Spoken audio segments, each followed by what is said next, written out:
of Story Hive live on location with Bowen and Mimi. We're in Revelstoke, BC with Isabel Kessi, who is the market manager for LFI.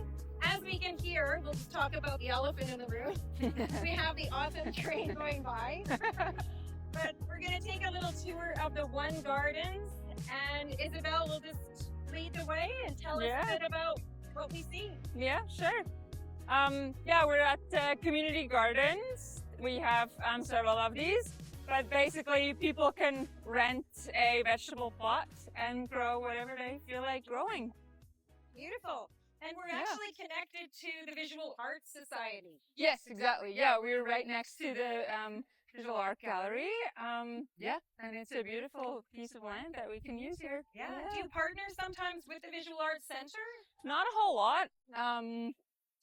It's just a good spot that probably would otherwise just sit as like a piece of lawn. Yeah, they had space and they shared it. Yeah, exactly. So if we can grow a little bit of food, that's awesome. Yeah. 1, 2, 3, 4, 5, 6. I'm just trying to estimate how many boxes there are. Yeah, there's lots of them. And then, so for some people, they're like singles. They want to grow some vegetables. Some are like families, friends that come together and put their hands in the dirt. And you can grow all sorts of things, whatever works to grow in boxes. That's amazing. I think someone's growing garlic over here. Yes, a little bit. Yeah, you got to start that one early. It may have just started on its own, right? Yeah, could have been. Yeah. Okay, so composting. Yeah, composting. Yeah, it's also obviously part of gardening is to deal with compost. And the Revelstoke Local Food Initiative actually has a compost coordinator to help businesses in town with composting. That's something that is just starting up. We now have a commercial composting facility in town. So yeah, all the restaurants are going to bring their food waste there, which is awesome. And this is obviously just a mini version of it. Right. Yeah. I'm thinking about bears in Revelstoke. So oh, yeah. I guess there's quite a lot of things to think about when you are dealing with food waste. Yep, that's for sure. Yeah. Have you run into any bears this season yet? They're waking Not up? Not yet. And you know, actually in my backyard I have compost too. Bears have never been interested in compost. In my yard anyways, so. What are you cooking then? maybe they're expecting something different, eh? Maybe. Good deal. Yeah, so it's still early in the season. Like people bought little starts, put seeds in the ground. They are way more organized than I ever am with like little tags to remember what actually they are trying to grow. I can see that. I'm trying to get into that habit these days. Yes, it does help, doesn't it? Yeah. Great. And then there's a beehive in the back. I and do have a question. yeah. So I have a mason bee house. Oh, that's awesome. I thought it was awesome too, and I love sitting there and watching them. And then I was on a David Suzuki website, and it actually said that those mason bee insect homes aren't the best because they deter other pollinators. Oh, possible. Have you heard anything about that? I have. Yeah, I have. I don't know. You're trying to do something good. Whatever you try, I guess, comes with other downsides to it. Exactly. Yeah, they did suggest you just really focus on a pollinator garden, so just to plant things that would help with pollination. Yeah, with lots of flowers and whatnot. I'm not an expert, so I don't know if there's any fruit trees at this Actually, I community don't garden. think so. I think we're trying to stay away from it because the bears could be a problem. Yeah. And because the railway's right there, that spills a lot of grain. We do see bears in that area, so yeah, we're trying to keep it simple. Yeah. Of course. Look at the view. We've just arrived in Revelstoke today, so for us, this is gorgeous to look at. Yeah, I hope the clouds are going to lift later. Yeah. Oh, well, weather's weather, right? Exactly. Yeah. What else do we have here? Yeah, we're growing different pollinator flowers. That's exactly what we were just talking about, exactly. Right? So yeah, trying to attract lots of butterflies. But yeah, also still early. Still very early. Beautiful. Yeah. Well, I appreciate this wandering of the garden. And, wait a sec. Before we say goodbye, what are invasive species? So, Well, they're basically plants that shouldn't be growing here, and then they push away other plants in the ecosystem. So yeah, we're working with the Columbia Shuswap Invasive Species Society too. Yeah, just to educate people like what kind of plants they have in their yards and what they shouldn't be growing and whatnot. is there one in Yeah. particular that's really nasty to this local area? There's actually a bunch of them, but I don't know off the top of my head. That's okay. Yeah. We can look it up. Yeah. Yeah. But yeah, it's just like little stuff like when you go for a walk, you make sure your boots are clean. Yeah, when you go to the garden center, you're trying to be aware of what you buy. Yeah, and if you find invasive species, do not compost them because then the cycle is just going to continue. Right. Yeah. Some of them you even have to burn to get rid of them. Oh, exactly. Yeah. Yeah. Good deal. Yeah. Nice. Well, thank you for the tour of the garden, and we're going to have a chance to talk more to Isabel. So we'll say goodbye for now, and we'll see you in a bit. Well, hello, and welcome back to another episode of Live on Location with Bowen and Mimi. We're in beautiful Revelstoke, BC with Isabel Kessi. Hello. Hi. In her gorgeous backyard with her fun, playful, beautiful Aussie shepherd dogs. Mm-hmm. Isabel was born in Switzerland, and I think you trained as a chef. I did, yeah. And worked your way around the country in different kitchens. Mm-hmm. That's right. And then went to university and studied food sciences and technology, and eventually made your way to Canada. Yeah, But I did. There's lots of stories in there, so maybe we can start with Switzerland and see where we go. Sure. Yeah, I grew up in Switzerland. I went to school there. Yeah, trained as a chef, and then life as a chef is a little hard. Pretty high stress. It's high stress. Yeah, it's not the healthiest environment. So I always knew that I wouldn't be a chef for the rest of my life. Right. So And did you grow up in the kitchen with your mom, and like how did you get interested in food? As a both kid? my parents are trained chefs, so food has always been around. Yeah. And a garden as well. Oh yeah. There's lots of gardening with my parents, with my grandparents. Yeah, always surrounded by food in some sorts. Yeah. And so eventually I went back to university and studied food science and technology, and it's basically like how to produce or process food on a bigger scale. Yeah. Right, so when you were working in the kitchens, it was really more that the stress of the job and the unhealthy environment made you do the switch? And Yeah, exactly. Yeah. so your choice was to go to university to study? Mm-hmm. Yeah. Yeah. How was that experience? It was a lot of fun. It was great. Yeah. Good times that at in university. Yeah, it was in Switzerland. Yeah. And it was a fun university because it was shared with forestry and agriculture. So there's a cool mix of different people that all somehow connect. Yeah, broccoli is not far off from a tree, right? So yeah, we had a lot of common ground. It was great. Mm-hmm. Right, do you still keep in touch with a lot of those students that you went to school with? A few, yeah. Did a any few. of them make it to Canada as well? Or Yeah, some have visited. That was kind of neat. Yeah. Oh, neat. Yeah. Okay, so then you finished your degree, Mhm. and you decide, okay, I'm ready for a change, and Yeah. so the calling came for Canada, or did you do some traveling? Well, I did some traveling during my first year of university, and that's when I met my husband. He's Canadian. So we went like back and forth for 5 years, but eventually, yeah, you just want to see how a relationship works when you're not on different continents. Yeah, so I got a job in Canmore and moved to Canada. Right. Yeah. And were you working in a kitchen in Canmore? No, I was working for a butcher shop. Yeah, so it was still within my skills level, I guess, or my industry. Yeah, just in the Canadian version, which was fun. Okay, I was wondering about the differences between a Canadian butcher shop and a Swiss butcher shop. Was it quite a different environment, or? It was, as in like, how would I say? In Switzerland, it's a lot more about work, whereas the company I worked for in Canmore, it was also like you have a life and you want to go camping on the weekend and you want to, do all the Bow Valley stuff. So yeah, it was a really good balance. Yeah. healthier balance. For Yeah. Sure. Yeah, I like that.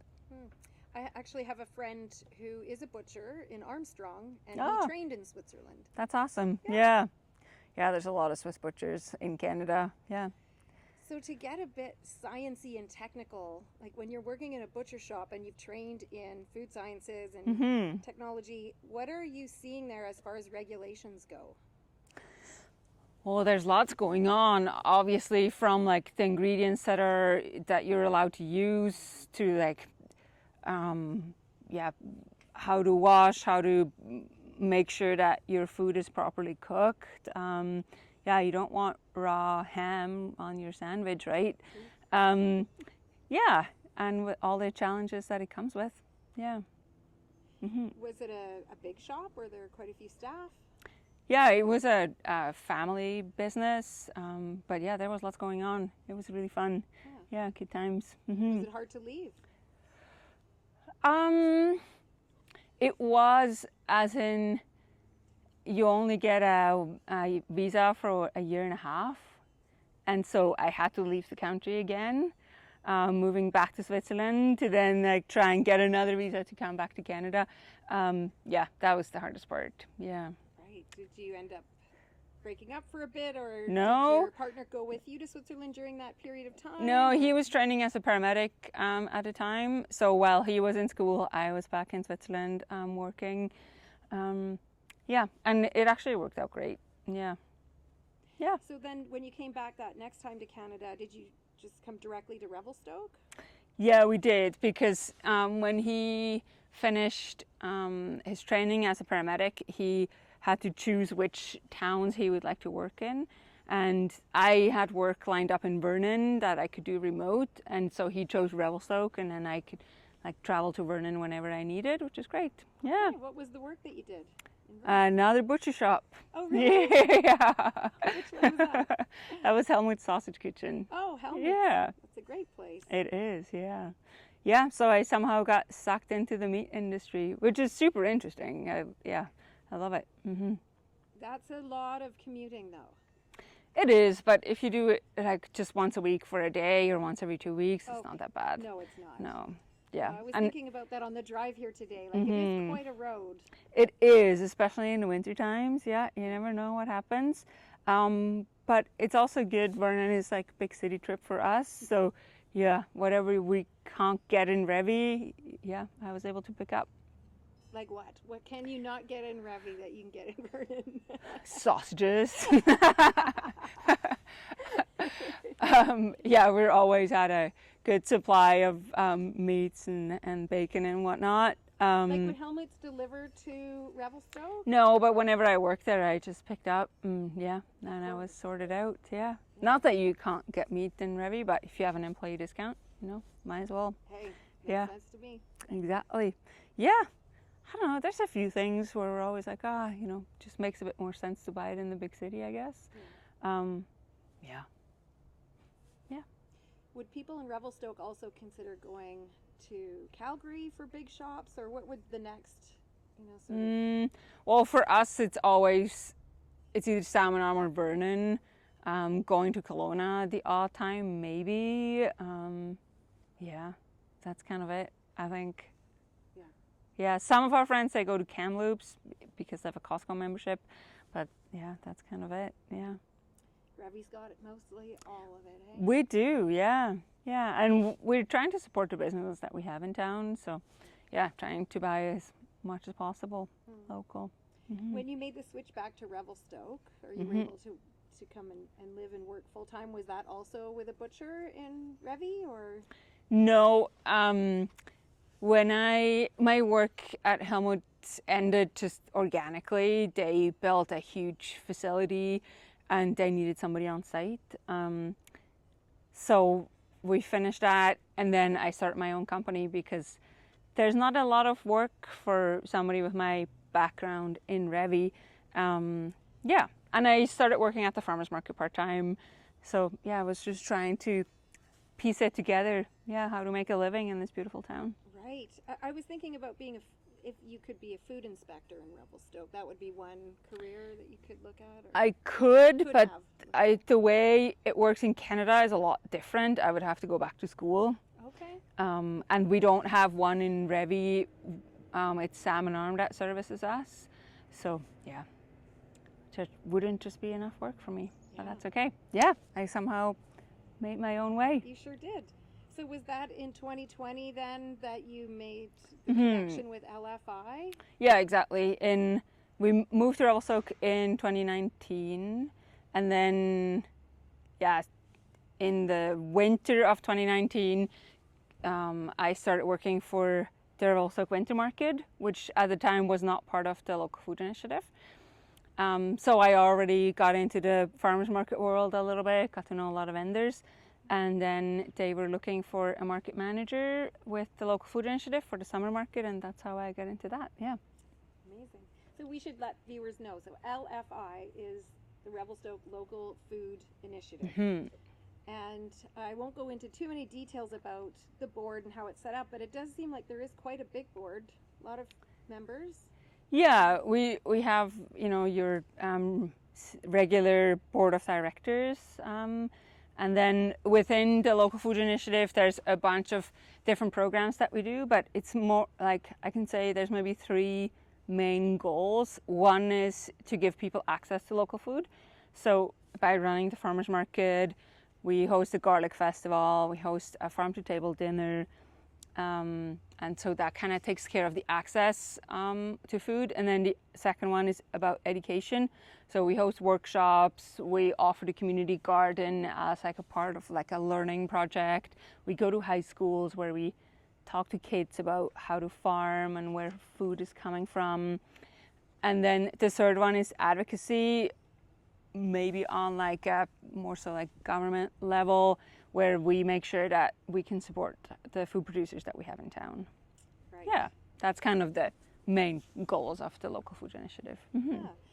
And did you have a part in putting the market aspects together, like writing policies or? Well, writing policies is an ongoing thing as the industry evolves, as vendors evolve, as you go through problems, you notice issues where you have to clarify your current policies. So that's ongoing. But when I joined, the farmers market was already established. So yeah, it was just picking it up, running it through COVID, and then moving back downtown and growing it. Yeah. Was there someone in that position before you then? Oh yeah. Before COVID, the market used to be on Mackenzie. It's like right downtown Revelstoke. Pretty small with maybe 25 vendors. And then during COVID, we had to move elsewhere to a big parking lot. And so we were able to welcome a lot more vendors. We had a lot more space. Plus, I think during COVID, a lot of people started to think about their own business. People got pretty creative. Yeah, so maybe you could tell us some stories about that time and what you saw in that shift to this. Yeah, it was kind of cool. A lot of people that maybe have been laid off because of COVID, they started up either as artists, they jumped in and tried it out. Artists, bakers, brewers, farmers, all sorts of vendors we saw during COVID. And some of them stayed and some of them went back to their regular jobs. Yeah. So did you have a hand in, I guess, what is my question? I'm just thinking about the relationships with the vendors, with the people that are involved. And did you know a lot of the farmers and the people participating in the markets before you came on as the manager? Or is that part of the job? I guess I'm thinking about the different aspects of being the manager. Well, both. So my partner and I, we had a little bakery during COVID times at the farmers market. So we got to know a lot of people through that. And then the year after, when I took the role as the market manager, you get to know the vendors on a very different level. Yeah, which is super fun. I love it. Yeah. And of course, many of us have never had that experience to be a vendor at a market. Yeah. Can you tell us a little bit about what that was like? Like you had a bakery. Yes. So I imagine it was quite involved in a lot of very early mornings, and walk us through what that was like. Oh yeah, it was late nights, early mornings. It's pretty stressful to put out your food and then get feedback from consumers. And you just hope that whatever you put out is good enough, I guess. And it was super well received. So for us, it was a super positive experience. But yeah, it's nerve-wracking. You never know if you're going to sell out or if you're going to fill a freezer with leftover bread, right? Exactly. Yeah. And was it mostly bread, or how do you choose what products you're going to be selling? Well, that's the fun part about being a vendor. You can kind of choose whatever you like. So we have a bunch of staples by now that we always have, and then depending on the season, we make different fruit cakes or stuff like that. Right. I mean, being from Switzerland, did you get to revive some of your mom's for sure recipes or your grandma's recipes? Yeah, we make one product. It's called Zopf. It's a Swiss Sunday bread, where in Switzerland you can only buy it like Friday and Saturdays, and then you eat it on Sundays. So here we always tell the people that they're allowed to eat it on Saturday. We won't report back to Switzerland, so nobody gets in trouble for that. Right. Yeah.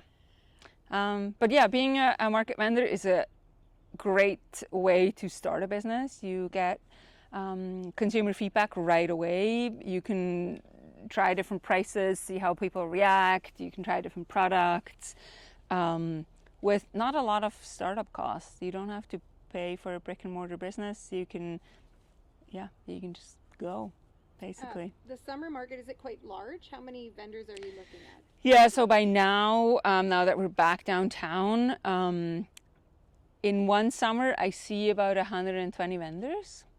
Some of them stay for the full 26 weeks. Some of them show up once. Some of them show up every other week, kind of depending on where they're at with their business.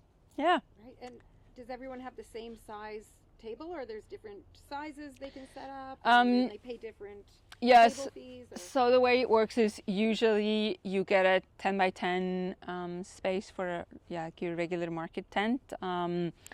But if two people are fairly small with their setup, they can share as well for a different price. And usually if you're a new vendor, you have to start out as a day vendor first. So you just pick random dates, and then the next year you can do a full season. Well, that makes sense.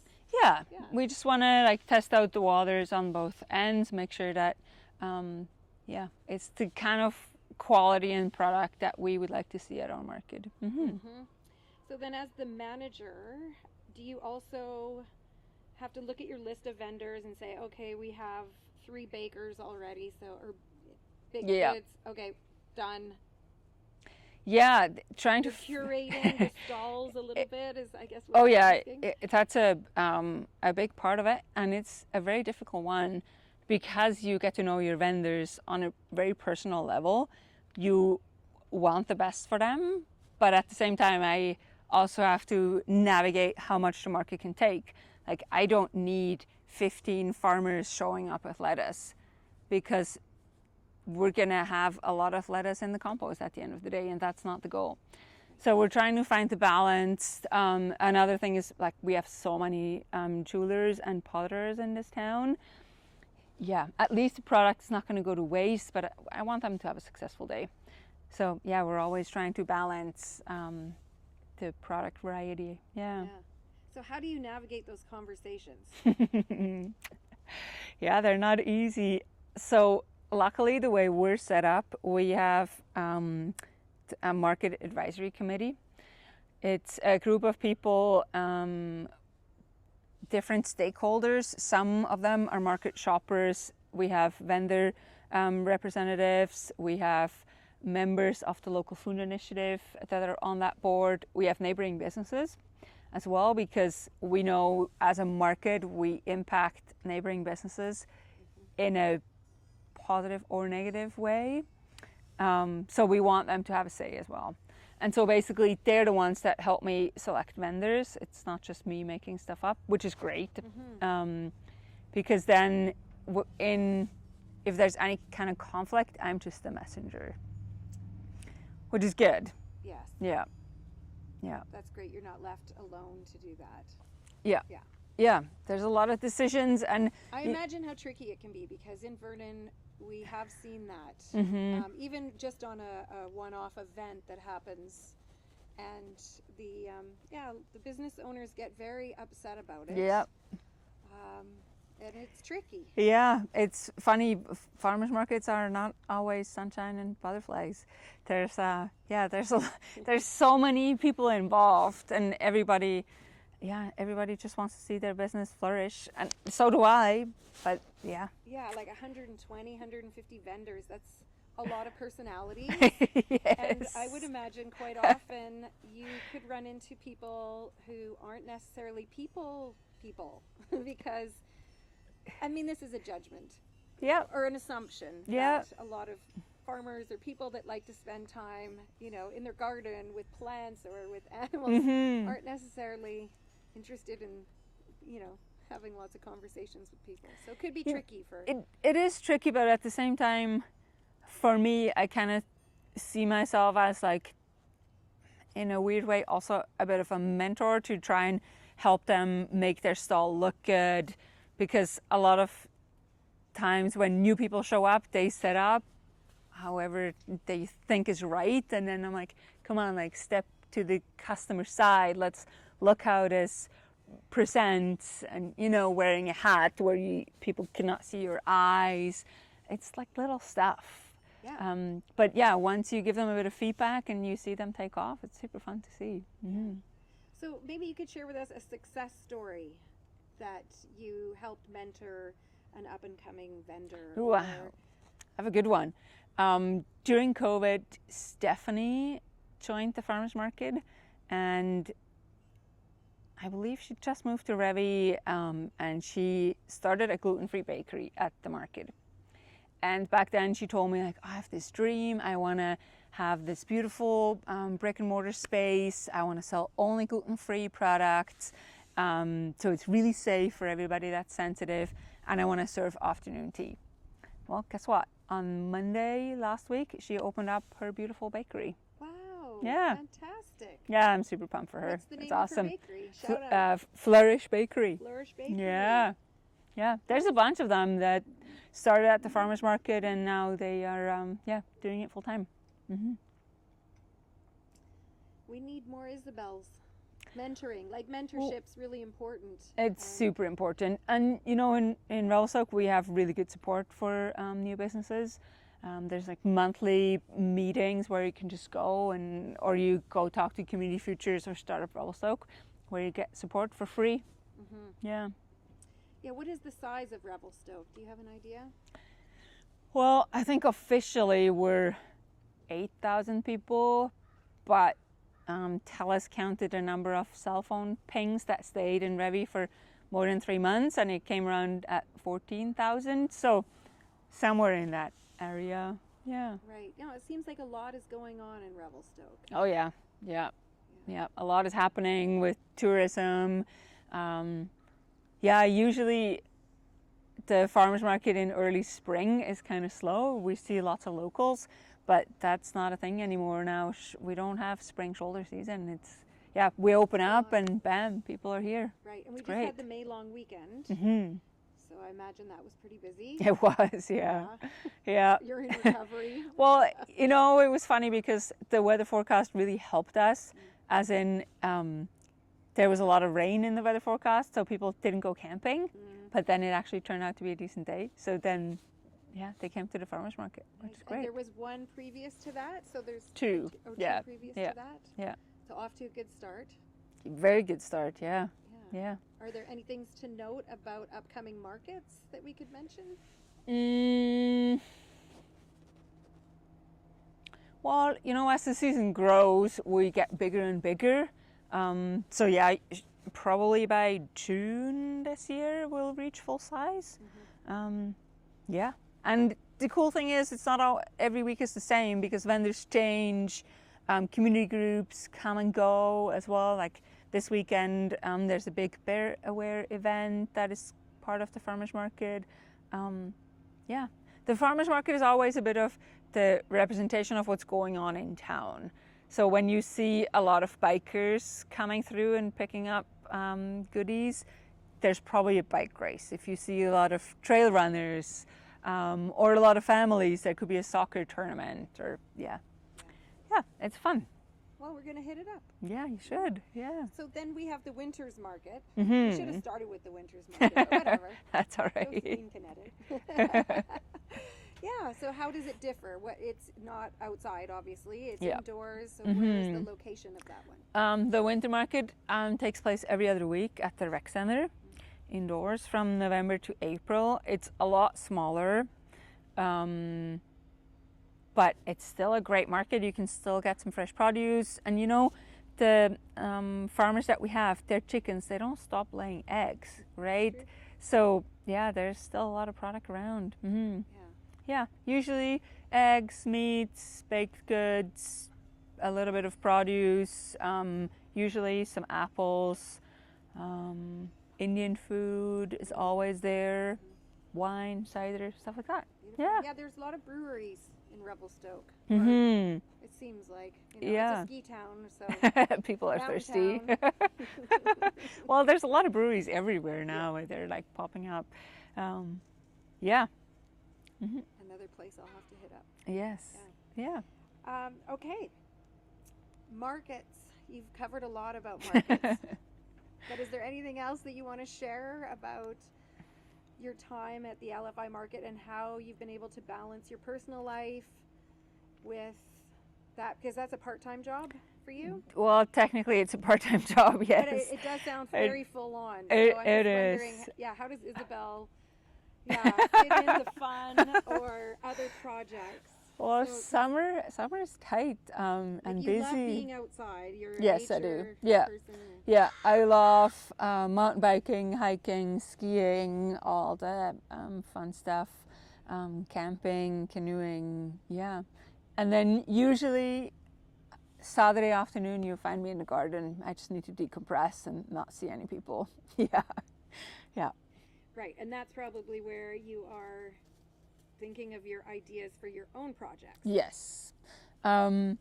Besides working part-time for the local food initiative, I'm self-employed. With a bunch of different projects. One is where I work as a consultant. I help food producers grow their business. Yes, it's called self-consulting. And you have a great story about how you got the name for Senf. I asked, what does SENF stand for? It's German for mustard. And in German, we have a saying that where you add your mustard, as in like you add your 2 cents. Because in consulting, working with my food producers, we do have a scope, but at the end of the day, when I see stuff that can be improved or should be taken care of, I definitely add my 2 cents or my mustard. That's where the... It's a creative name, I love it. Yeah, and I love mustard yellow, the color, so... Me too. Yeah. Yeah, so you can tell us a little bit more about your consulting. I think, sure. Yeah, it's an important idea that you came up with. It's needed. And the people in Revelstoke are benefiting. You know, a lot of the smaller food producers, they don't have a food safety manager. So they outsource to me, so I take care of all the regulatory aspects with like labeling, food safety plans, making sure the food inspector is happy. But then also when you want to grow, you need what's called a federal license. And so your paperwork has to look a lot different. And as a food producer working in a small scale business, you're very hands-on. You're the one that bakes the bread, makes the pasta, like whatever your product is. And taking care of the paperwork can be a bit of a daunting task. But it's a task that eventually can get you into a lot of trouble if you don't care for it. I started offering that as a service to businesses. They can come and we work together to make sure that they are always compliant. And then we apply for grants, we buy machines, we work on their layout, we make sure that we get into new wholesale businesses if they want to work, let's say, like Save on Food or something. We make sure that we get them into there and grow their production. Yeah. Right. So do you have an example of that? Someone who's local who wanted to get their products into a Save On or a bigger grocery store? Yeah, there's a bunch of them. I actually don't know if I'm allowed to name them, but... Or you could maybe use their product as an example. Yeah, so my clients are all over BC, and it's from gluten-free bread to hot sauce to pierogies to sausages. It's pretty wide field, which I love. Then we're not always talking about the one product. It's very different. They're all at different stages in their businesses. Some of them are just starting out. Still waiting for lab results to hit the ground and put the product out. And others are trying to outsource production, so they don't have to stand in the bakery anymore and make bread. Right. Or imagine, so if it's someone making hot sauce, could they start in their kitchen, but they would have a food safety inspector come to their kitchen to food safe it, or how does that work? You have to be so it depends on the risk category, but anything that basically can go bad, that not sitting on the counter, that has to be refrigerated or frozen, would have to be made in a commercial kitchen. And there's lots of them where you can rent them by the hour or by the day. Super good way to start. Yeah, and then figure it out, start selling at the farmers market. It's easy. And then grow it, get feedback, improve your product, improve your labeling. And it's been a few years that you've been doing this. Yeah. 2021, was it? Yeah. Yeah, officially 2021. Yeah, it's been good though. Yeah, I love seeing people's businesses grow. We go through a lot of painful moments together too. When customers are not happy, I'm usually the one that then looks after that. And that just happens. That's the nature of it. Yeah. Yeah. It can be quite frustrating. I'm thinking about a time we had a cafe, and there were a lot of things to consider. And as a creative person, sometimes you just want to have fun and get creative and do all that side of things, and not spend hours with the food inspector. Yeah, that's for sure. But that's it's important. Yes, and so for good learning for them. Having me on their team means like they're not alone too. When things go sideways, I'm there, we'll support, we come up with a plan and exactly. Where move were on. you when I needed you? There we go. When I read that, I was like, I needed Isabel. That would have been so helpful. Yeah, it's so good. then when you're working as the LFI market manager, that's kind of a nice crossover. It is. Yeah. You're building relationships, and people get to know who you are and trust you, and then you can also clearly see how maybe some consulting could be very helpful. Yeah. It's an interesting combination. With my two roles that I have, I guess. I also have a third one. I can maybe put that in there too. I started a platform where market organizers and vendors can meet. Yeah, My Market Scout. My Market Scout, it's a brilliant idea. And so, that also feeds into this. So I'm very invested in any sort of market-related things. And that platform is again about helping vendors grow their business and markets grow their farmers markets as well. Yeah. So are you working with someone who helps you build that platform and that website, or how does that come together? Yeah, I'm not very good on the technology side of things, so whatever I'm not good at, I have to hire out. And I'm working with a local web designer. They used to be called Revy Web Design, and now they're called Kootenai Web Design. And they built a platform, and then I'm the brains behind what other tools to build that could be supporting markets. Yeah. Right. So could you give us an example of how it works? So if let's say you are a hot sauce producer and you sell at farmers markets, it's really hard to figure out where to go, when to go, how to apply. And a lot of the times when you hear about good markets to go to, the application window is already closed. You're too late, so then you have to wait until next year. Or if it's just like a pop-up one-day Christmas market, you hear about it now. Well, they probably took applications in January, right? So the platform really helps vendors to plan their season, to figure out where to go. And so as a market, you put up a profile, you say like, we're looking for this kind of vendor. These are like the number of people that we think are going to come through the market, the demographic that comes through the market, and this is how you apply. yeah, just like all the information in one space, because right now that's all been done through Facebook groups, and unfortunately there's a lot of scams. There's people pretending to organize markets. You send them your vendor fee, you show up, and there's nothing going on. And no one else has set up a platform like this? No, not like that. Yeah, it's the first one in Canada. Interesting. Yeah. How it took you. I guess. Well, it's always good when you understand your client or your customer, I guess, and I am my own customer in that scenario. Yeah. Yeah, it's cool. We'll see where the journey goes. It's very cool. You're creating some really important things that people need. It just, some good with, tools. you know, Facebook wasn't born overnight either, so it just takes a while to get it off the ground, but yeah. Yeah. What's next? Yeah, what's next?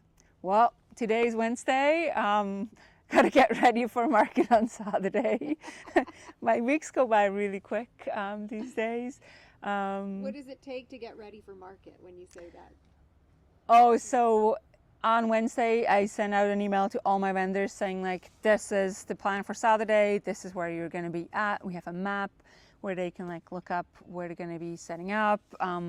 Because we have the Bear Aware event coming up, there's a bunch of things that they have to be aware when they set up. And then usually on Friday, I go to the storage unit, I pack up, so pack a tent.